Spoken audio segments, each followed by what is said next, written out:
It started with small things. Things so subtle I almost convinced myself I was imagining them. I worked the night shift at a quiet gas station on the edge of town, where most customers were truckers passing through or insomniacs stocking up on caffeine. But then he started showing up. At first he seemed harmless enough. A tall man in his late 30s, always wearing a dark hoodie and jeans, buying a bottle of water and a candy bar before leaving as quickly as he came. What caught my attention wasn't what he did. It was when he only ever appeared during my shifts, never anyone else's. After a few weeks, his visits became more frequent, and that's when the strange behavior began. One night, while restocking shelves, I noticed him wandering around outside the station. Instead of heading back to his car after paying, he picked up a wrench from the garage area and started tightening bolts on one of the fuel pumps. When I stepped out to ask what he was doing, he simply said, "It needed fixing," as if it were perfectly normal for a stranger to perform maintenance without permission. His tone was calm, almost kind, but there was something unsettling about the way he avoided eye contact, his focus sharp and unnerving. Then came the wallet incident. I'd misplaced mine earlier that week, thinking I'd left it at home until I saw him standing by my car in the dimly lit parking lot. In his hand was my missing wallet, its edges slightly worn but unmistakably mine. "You dropped this," he said, holding it out like an offering. My relief turned to unease as I realized I'd last seen the wallet days ago, inside the locked drawer behind the counter. How had he gotten it? Before I could question him further, he walked away, disappearing into the shadows before I could even thank him. That's when I knew something was very wrong. The unease lingered for days, gnawing at the edges of my thoughts. I tried to brush it off as coincidence. Maybe someone else had found the wallet and handed it to him, or perhaps I'd misplaced it outside without realizing. But deep down, I knew better. The man's presence felt heavier now, more intrusive. He continued coming in during my shifts, always lingering just a little too long near the counters, his eyes scanning the room like he was memorizing every detail. Once I caught him staring at the security camera above the register, his expression unreadable but oddly satisfied, as if he'd already figured out how to make himself invisible to its lens. Things escalated one rainy evening when I decided to check the storage room before closing up. The light flickered weakly as I pushed open the door, revealing shelves stacked with snacks and supplies. At first glance, everything seemed normal. But then I heard it, a faint rustling sound, like fabric brushing against concrete. My breath hitched as I stepped further inside, heart pounding in my chest. And there he was, crouched in the corner, his hood pulled low over his face. He didn't move, didn't speak, just watched me with an intensity that made my skin crawl. "What are you doing here?" I managed to choke out, clutching the flashlight like a weapon. For a moment, silence stretched between us. Then slowly he stood up, holding something in his hand, a keychain I recognized instantly. It belonged to me. "I'm just keeping you safe," he murmured, his voice calm but tinged with something darker. "They don't see what's coming." I stumbled back, my mind racing. Who's coming?" I demanded, but he didn't answer. Instead, he took a step forward, his movements deliberate and measured, as if trying not to startle me, though it had the opposite effect. The keychain dangled from his fingers, glinting faintly under the flickering light. It was one I hadn't used in months, long forgotten after replacing it with a simpler design. Seeing it now sent a chill down my spine. How could he possibly have known it belonged to me? Before I could say anything else, he slipped past me, moving with an unsettling grace that made him seem almost ghost-like. By the time I turned around, he was gone, leaving behind only the faint scent of rain and metal. That night I couldn't sleep. Every creak in my apartment felt like footsteps, every shadow like his silhouette waiting just out of sight. When I returned to work the next evening, the station seemed eerily quiet, too still. Nothing appeared out of place, no signs of forced entry, no evidence that anyone had been there. But the air felt different, charged with tension. As I locked up later, I noticed something wedged into the frame of the storage room door. A note, written in neat block letters. "Stay vigilant, you'll understand soon." Whoever this man was, whatever his intentions, he wasn't going away. And worse, I couldn't shake the feeling that he wasn't entirely wrong. Something was coming. I just didn't know what.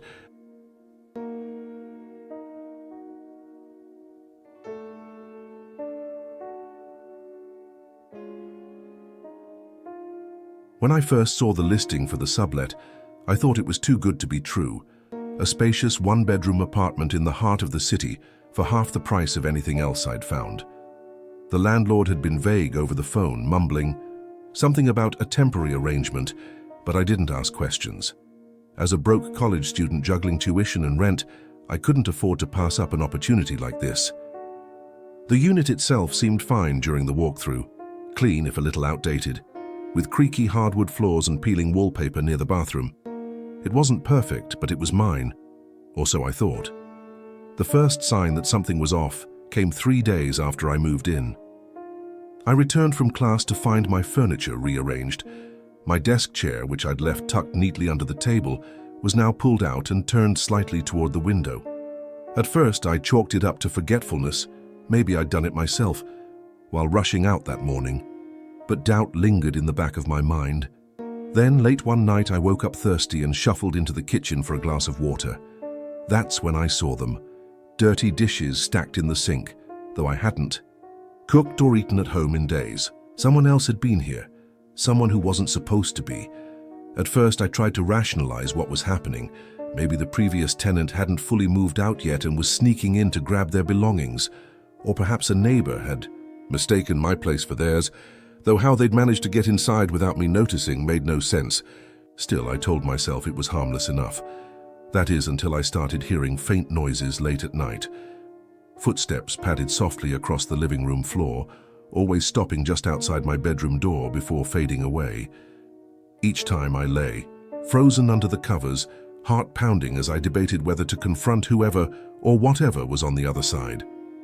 One evening, after returning from the library, I noticed something chilling, a note taped to my bathroom mirror. Written in shaky block letters were the words, "Stop leaving your things out." My stomach dropped as I scanned the room. Sure enough, the towel I'd left draped over the shower rod earlier that day was now folded neatly on the counter. Whoever this person was, they weren't just borrowing space, they were asserting control. What scared me most wasn't the invasion itself, but the feeling of being watched, like eyes were following my every move, even when I was alone. Every corner of the apartment suddenly felt suffocating, every shadow suspicious. And deep down, I knew this wasn't going to end quietly. I decided to set a trap to catch the intruder. That night I left a small pile of books on the coffee table in a very specific arrangement and sprinkled a thin layer of flour across the floor in front of the door. Anyone entering would leave footprints, or so I hoped. Armed with my phone to record evidence, I stayed awake as long as I could, sitting in the dark with my back pressed against the couch cushions. But exhaustion won out, and I must have dozed off because I woke up slumped sideways, drooling onto her throw pillow. The apartment was silent, the air heavy and still. At first glance, nothing seemed disturbed. Then I saw it. The stack of books had been rearranged into a neat tower, perfectly aligned at the edge of the table. My heart sank further when I checked the flower by the door. It was untouched. No footprints, no sign of forced entry. Whoever this person was, they weren't using the front door. Panic began to creep in as I inspected the rest of the apartment. In my bedroom, I found another note tucked under my pillow. "You shouldn't have tried that."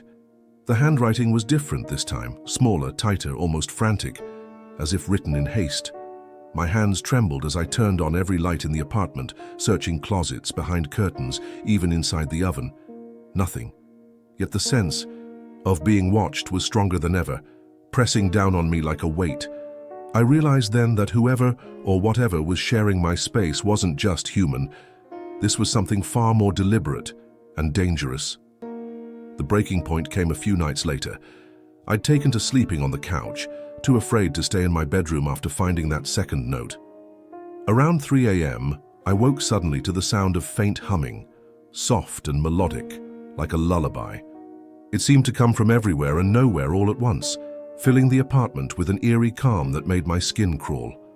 I grabbed a flashlight and moved cautiously toward the source, following the noise down the short hallway. The door to the storage closet, a cramped utility space I rarely used, was slightly ajar, though I was certain I'd closed it earlier. Pushing it open wider, I froze. Inside, someone had arranged my belongings into a grotesque shrine, photos of me pinned to the walls, surrounded by candles melted down to stubs, scraps of paper covered in frantic scribbles about routines, habits, things only someone watching me closely would know. Before I could process what I was seeing, the humming stopped abruptly. A low, guttural voice whispered behind me, "You're ruining everything."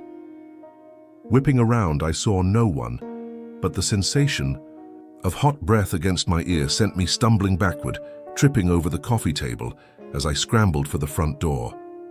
I didn't grab anything, not my keys, not my phone, as I fled into the night, barefoot and shaking. Days later, when I finally worked up the courage to retrieve my things with a police escort, the apartment was empty.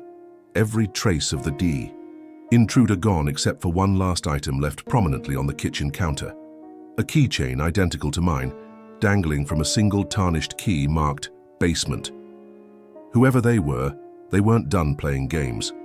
And judging by the chill running down my spine, I knew this wasn't the end, it was just the beginning.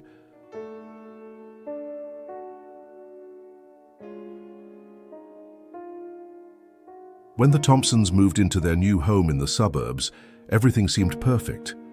The neighborhood was picturesque. Tree-lined streets, manicured lawns, and neighbors who greeted them warmly with homemade casseroles and friendly smiles. But within days, small oddities began to surface. At first, they were easy to dismiss. A stepladder left leaning against the side of the house when no one had used it, faint shoe prints smeared high up on the living room wall near the window, or the unsettling feeling that someone had been in their backyard while they were out running errands. "It's probably just kids messing around," Mark the father said with a shrug, though his wife Sarah noticed the unease lingering in his voice. But then came the night that changed everything. Sarah woke abruptly to the sound of soft footsteps coming from downstairs. She nudged Mark awake, her heart racing as she whispered, "Do you hear that?"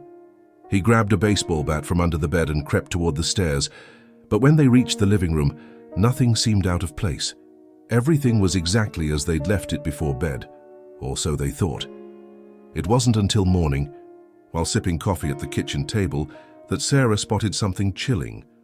Muddy footprints leading across the hardwood floor, stopping abruptly right outside their bedroom door. They weren't theirs. They hadn't tracked any dirt into the house, and whoever had made them had clearly been inside their home without permission. The discovery of the footprints left the Thompsons on edge. They installed extra locks on all the doors and closed every curtain tightly each night, but the feeling of being watched never went away. One afternoon, while putting away laundry in the master bedroom, Sarah noticed a tiny pinprick of light reflecting off the wall near the ceiling. At first, she thought it was sunlight catching on something, but as she approached, her blood ran cold. Embedded in the corner of the room was a small, nearly invisible camera, its lens blinking faintly.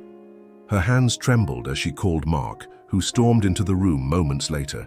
Together, they searched the rest of the house and found 3 more cameras hidden in plain sight.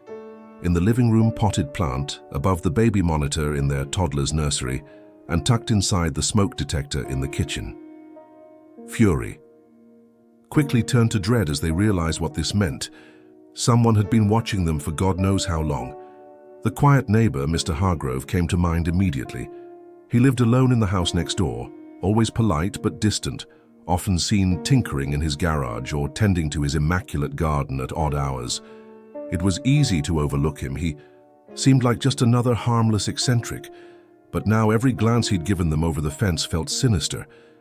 That evening, armed with evidence, Mark marched over to confront him.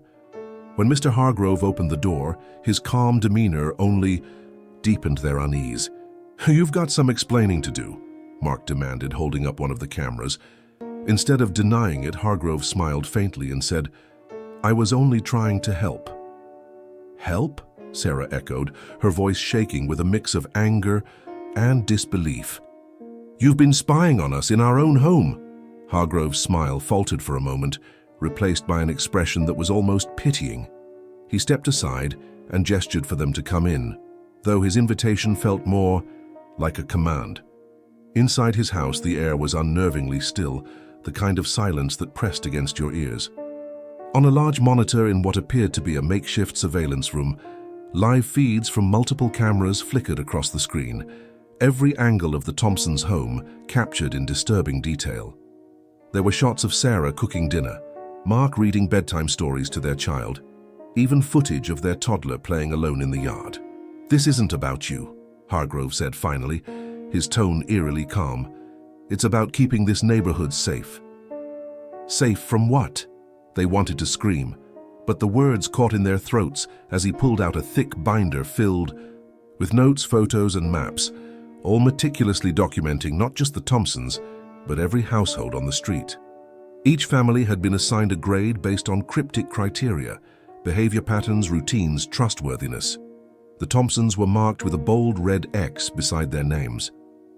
"You don't understand," Hargrove continued, his voice dropping lower, almost conspiratorial. "They're watching us all, and if I don't stay ahead of them..." His sentence trailed off, leaving a void of unspoken threats.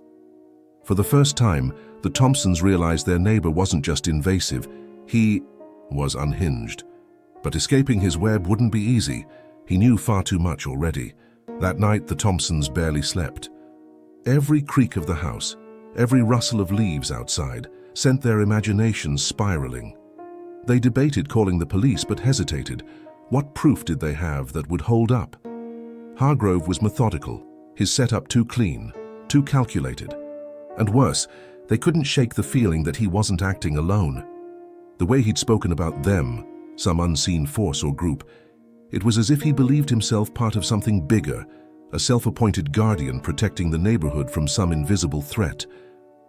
By morning, Sarah had packed a bag for herself and their child, insisting they leave immediately.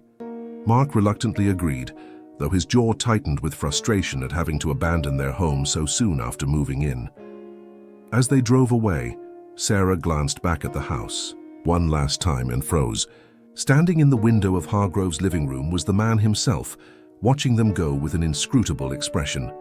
In his hand, he held a small device that looked suspiciously like a remote control.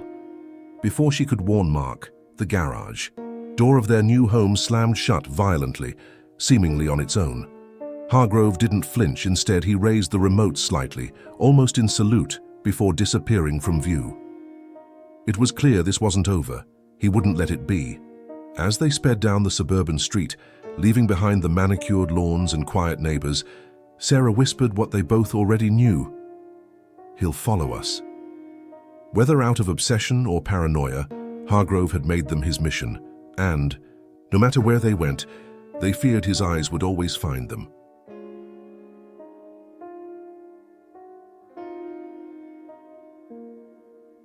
It started with a simple request. "Have you seen my phone?" Emily had been frantically searching her bag and pockets during a break at the corporate retreat, her frustration mounting as the hours ticked by. The group was staying at a remote lodge nestled deep in the woods, miles from cell service or civilization, a serene escape meant to foster team bonding. But for Emily, the lack of connectivity only amplified her panic. Her phone wasn't just a device, it contained months of work emails, contacts, and sensitive files she couldn't afford to lose. That's when Daniel stepped in. He was one of those co-workers who always seemed eager to help, the kind of guy who remembered birthdays and brought coffee for the office without being asked. "Let me assist you," he offered with a warm smile, already scanning the area around them. Maybe Teard fell out somewhere near the conference room. Grateful for his willingness to lend a hand, Emily accepted, and together they retraced her steps through the sprawling property. They checked under tables, behind chairs, even outside along the wooded trails where some employees had wandered earlier.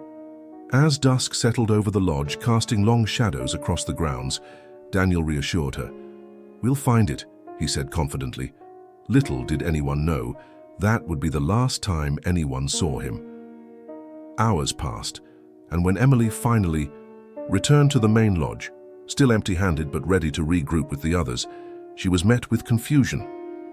"Daniel, I thought he was helping you," one of their colleagues said, raising an eyebrow. Unease crept into Emily's chest as she realized no one else had seen him since he'd left with her earlier that evening. At first, they chalked it up to a misunderstanding. Perhaps Daniel had decided to turn in early or take a walk alone to clear his head. But as the night wore on and repeated calls to his phone went unanswered, concern turned to alarm. A search. Party was hastily organized, flashlights cutting through the dense forest surrounding the lodge as voices called out his name. Yet despite hours of scouring the area, there was no sign of Daniel.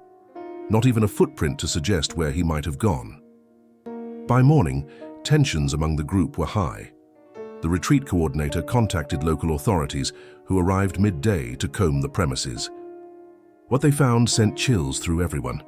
Tucked inside Daniel's abandoned rental car, parked neatly in the lot, was a collection of documents that painted a horrifying picture.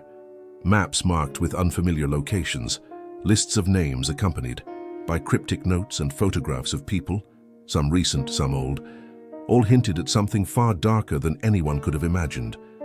Most disturbing of all was a handwritten ledger detailing transactions and exchanges, many referencing dates and times that aligned eerily with company events. Authorities confirmed what no one wanted to believe. Daniel appeared to be involved in a human trafficking operation, using his unassuming demeanor and access to corporate settings as cover. And now, after disappearing without a trace, he'd left behind more questions than answers. The discovery left everyone shaken, but for Emily, it was personal. She couldn't stop replaying their interactions in her mind, the way Daniel had been so quick to offer help, how he'd guided her away from the group under the guise of searching for her phone. Had she been targeted? Was his kindness just a ruse to isolate her? The thought made her skin crawl. As investigators questioned her about Daniel's behavior that day, she struggled to recall anything unusual. He'd seemed normal, friendly, even. But now every smile, every casual comment about needing to stay organized felt like part of some sinister script. Days later, authorities uncovered more evidence linking Daniel to a broader network, operating across multiple states. Abandoned safe houses were raided, and victims came forward with chilling accounts of being lured by people they trusted, colleagues, acquaintances, even friends. What struck Emily hardest was learning that Daniel wasn't working alone. Several others within their company had unknowingly crossed paths with members of the operation during past retreats and conferences. It was all so calculated, so meticulously planned. And yet, despite the mounting revelations, one question haunted Emily most. Why had Daniel vanished? If he was truly part of this shadowy world, why leave behind clues that could expose him and potentially endanger those still at the lodge? The answers eluded her, buried somewhere in the dark corners of the forest where he'd disappeared. As weeks passed, life at the company became a tense balancing act between moving forward and grappling with what had happened. Security measures were tightened. Background checks became mandatory and retreats were temporarily suspended, but the unease lingered. Emily found herself constantly looking over her shoulder, jumping at every unfamiliar voice or unexpected knock on her office door. She couldn't shake the feeling that Daniel's disappearance wasn't just an escape. It was a warning. One evening, while packing up to leave work late, she noticed something slipped under her keyboard. A folded piece of paper bearing a single sentence typed in bold letters. "You should have kept quiet." Her breath hitched as she scanned the room, heart pounding. No one was there, but the message was clear. Daniel's network knew who she was, and they weren't done watching. The authorities tried to reassure her, placing her under protective surveillance, but the damage was done. Every shadow felt heavier, every silence louder. In the end, Emily realized the truth. Daniel hadn't chosen her by accident. Whether as bait, a target, or simply collateral damage, she'd been marked from the moment he offered to help. And now, no matter how far she ran or how careful she was, she knew the operation would always be one step ahead, waiting, watching, ready to strike again.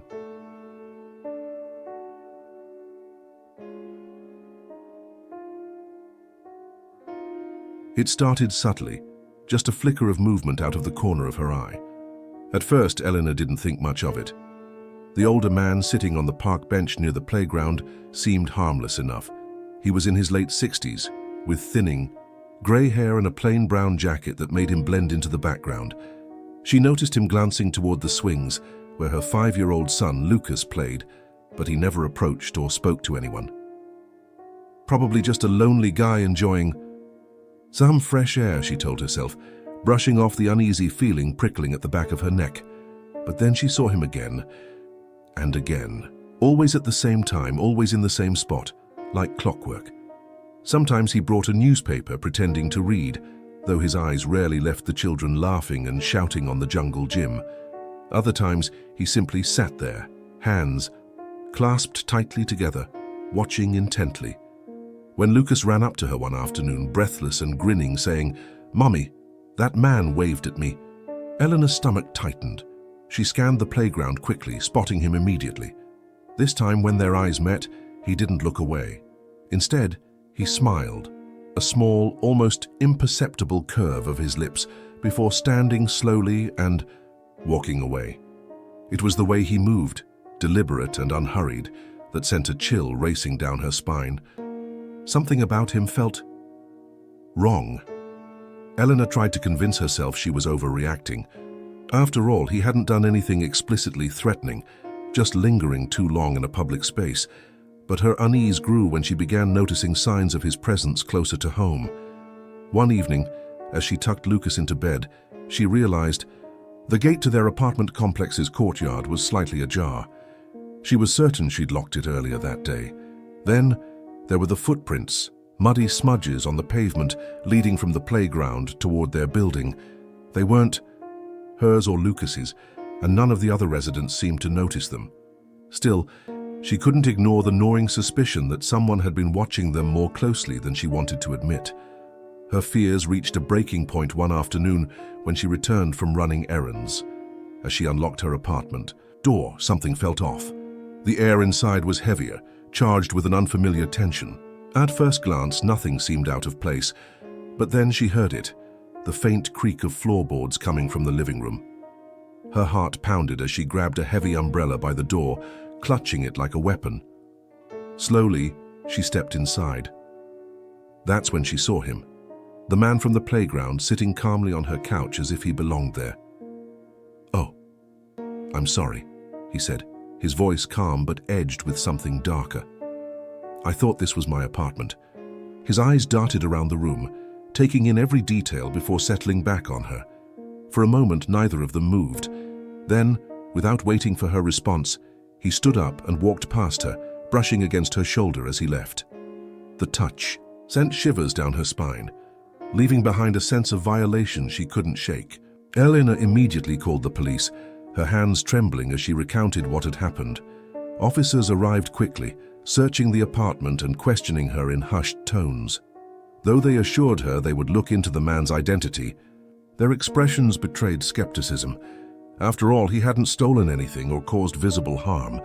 "If you see him again, let us know right away," one officer said before leaving, handing her a card with their precinct's number. But Elena knew better than to dismiss the encounter as harmless. That night, she checked every lock twice, wedging a chair under the front doorknob for extra security. Still, sleep eluded her. Every creak of the building's old pipes sounded like footsteps. Every shadow outside the window seemed to take on his shape. The next day, determined to protect herself and Lucas, Eleanor decided to dig deeper. She described the man to her neighbors, showing them a rough sketch she'd drawn from memory. To her surprise, several people recognized him. "Yeah, I've seen him around," said an elderly woman who lived 2 floors down. "He's always lurking near the playground. Gives me the creeps." Armed with this information, Eleanor returned to the police, urging them to investigate further. It didn't take long for the truth to surface. The man, identified as Richard Grayson, had a chilling history. Multiple families had filed restraining orders against him over the years, accusing him of stalking their children and attempting to insert himself into their lives. One case involved a missing child whose disappearance remained unsolved.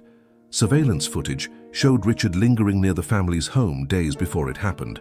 As Elena listened to the details, bile rose in her throat. This wasn't just some confused old man. He was dangerous. And now he knew exactly where she and Lucas lived. The police increased patrols around the apartment complex, but Elena couldn't shake the feeling that it wasn't enough. Richard's calm demeanor during their encounter haunted her. The way he'd acted as though entering her home was an honest mistake. The cold indifference in his eyes when she confronted him. She started noticing subtle changes. A toy left out of place, faint scuff marks on the windowsill, and once a single muddy footprint near the door that hadn't been there before. Each new detail sent her spiraling deeper into paranoia.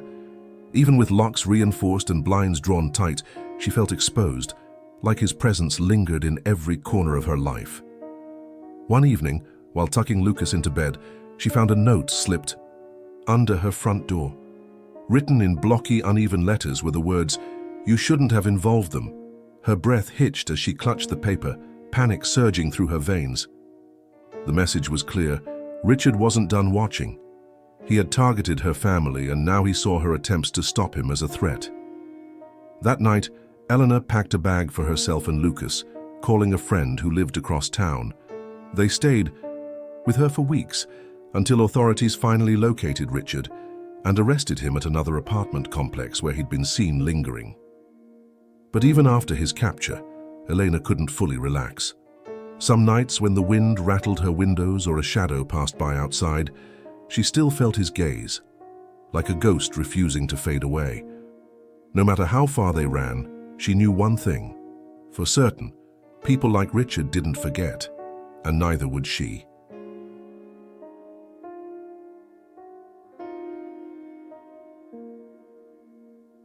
When Mia accepted the job offer at Creston and Vale, she knew it was a step up, a chance to prove herself in a competitive industry. What she didn't expect was how quickly she'd be embraced by the team, especially one person, Daniel Hart, the company's star senior analyst. Charismatic and sharp-witted, Daniel had an uncanny ability to make people feel seen. Within days of her arrival, he took her under his wing, offering guidance on navigating office politics, perfecting presentations, and even managing stress. "You remind me of myself when I started," he said with a warm smile during their first lunch together. "I want to help you succeed." At first, Mia felt lucky to have such a supportive mentor. He seemed genuinely invested in her growth, often staying late to review her work or sending thoughtful messages about opportunities she might pursue. But as weeks turned into months, his attention began to shift from nurturing to controlling. It started subtly. Comments about how certain colleagues weren't worth her time, "They'll only hold you back," or suggestions that she skip after-work gatherings because they were a waste of energy. At first, Mia dismissed these remarks as overzealous advice, but soon she noticed the pattern. Daniel was isolating her, slowly cutting ties between her and everyone else. The isolation became more pronounced as Daniel inserted himself further into Mia's life.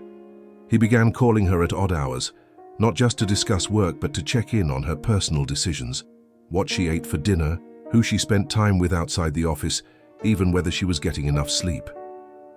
At first, his concern seemed paternal, almost protective. "I just want what's best for you," he'd say when she hesitated to share details of her private life. But the line between care and control blurred quickly. When Mia tried to reconnect with an old friend over coffee, Daniel somehow found out. "You didn't tell me you were meeting someone," he remarked casually the next day, though his tone carried an edge that made her stomach churn. Then came the excuses. Colleagues stopped inviting her to lunches or happy hours, claiming they didn't want to bother her since she was so busy. Mia suspected Daniel had something to do with it, but confronting him felt impossible. He always framed his actions as being in her best interest. Worse still, she caught glimpses of herself changing, second-guessing her instincts, doubting her relationships, relying more and more on his validation. One evening, after a particularly grueling project, Daniel handed her a glass of wine and said softly, "You're extraordinary, Mia. Don't let anyone else dim your light." The words should have been comforting, yet they sent a shiver down her spine.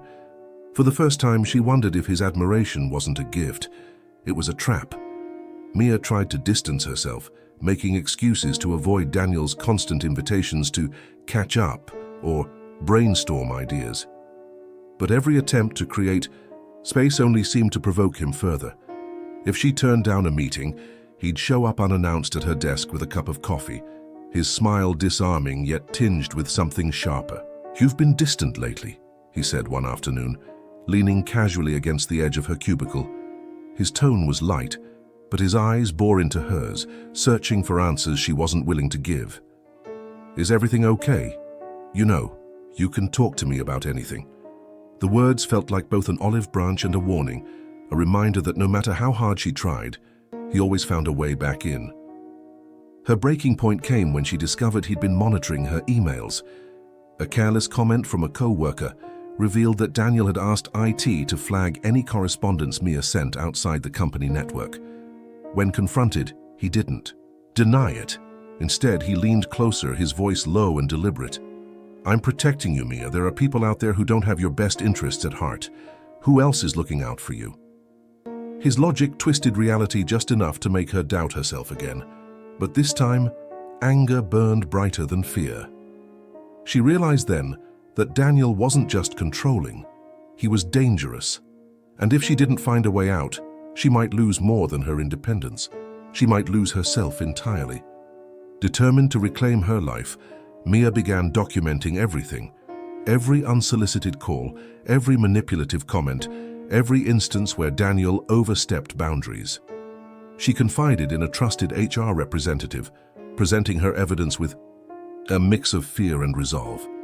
To her relief, they promised to investigate discreetly, urging her to stay vigilant while they gathered more information. But Daniel wasn't so easily outmaneuvered. Within days, he appeared at her desk with a folder in hand, his demeanor calm but laced with menace.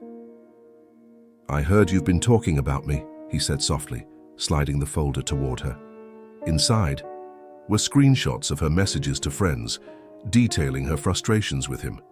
"Careful who you trust, Mia. Not everyone has your back." The psychological game escalated, leaving Mia constantly on edge.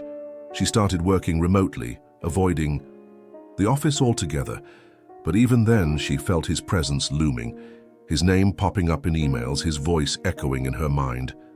It wasn't until HR uncovered a pattern of similar behavior involving other employees that they finally moved to terminate Daniel. By then, though, the damage was done. Mia left Creston and Vale soon after, unable to shake the feeling that she was being watched. Even now, months later, she sometimes catches herself looking over her shoulder, half expecting to see his familiar figure standing there, smiling as if nothing ever happened. Some lessons leave scars that never fully heal.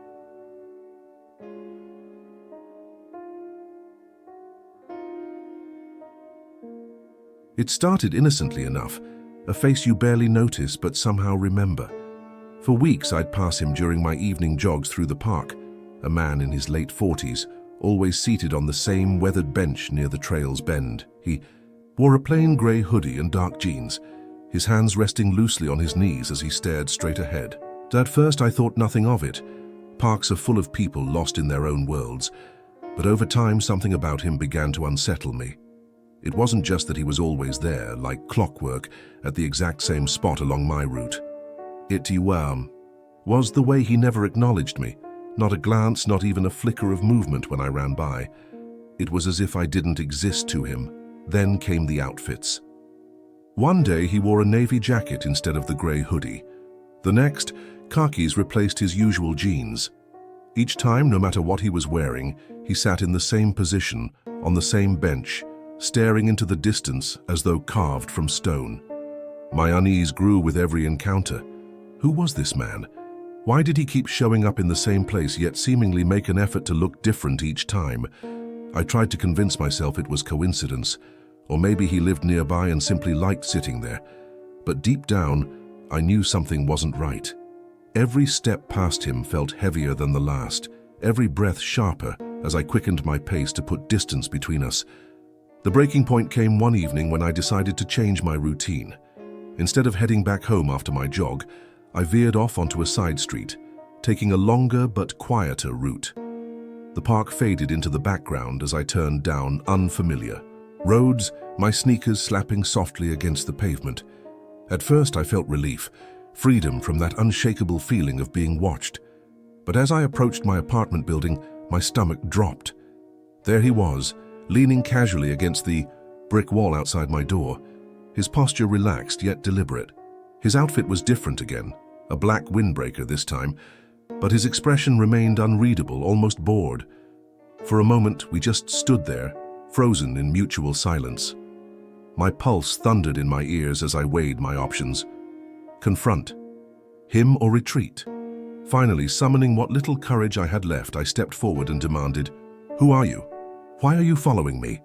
He didn't answer right away. Instead, he tilted his head slightly, studying me with an intensity that made my skin crawl.